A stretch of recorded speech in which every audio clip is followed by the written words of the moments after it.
Union representing workers at North Island salmon farms says the public needs to know the facts. It claims that the science still has not pinpointed the exact cause as to why BC's wild salmon fishery has collapsed.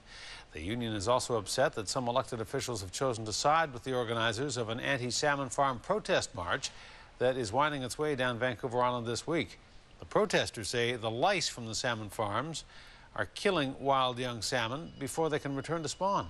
A News reporter Gord Kurbis has an update.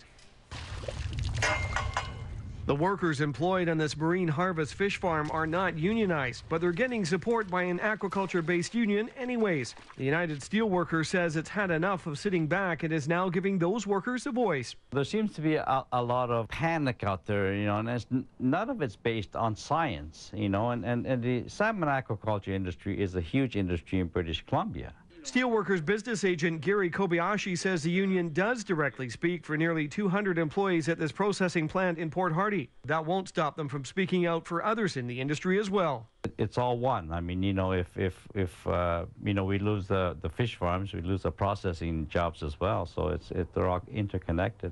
The union that normally protects the interest of forestry workers is having fears that what that industry faced is now surfacing in the waters off of coastal British Columbia. It's the same kind of hysteria that's going on that resulted in a loss of a lot of forests in the coast of British Columbia. And we see the same pattern, and it really does concern us. In a statement released today, the steelworkers indicate they are extremely disappointed with the actions of some politicians. One of those being singled out was Saanich South MLA Lana Popham. The union is critical of her support of the current walk being undertaken by biologist Alexander Morton. Politicians, I guess, are politicians. They react to which way the wind is blowing, and unfortunately, some of the politicians are not reacting in an objective manner. There are also some concerns about North Island MLA Claire Trevena, who on Friday participated in a portion of that walk down Vancouver Island. I think it's great to see so many people out with Alexandra on the start of this walk. I mean, she's been both the flashpoint and the catalyst for so much on the wild salmon. Quite frankly, it's something that, a point that we disagree with Claire on, which isn't to say that we don't support the New Democratic Party, but we disagree with Claire. Morton is leading a two-week march down the length of Vancouver Island, heading towards a Mother's Day arrival at the legislature.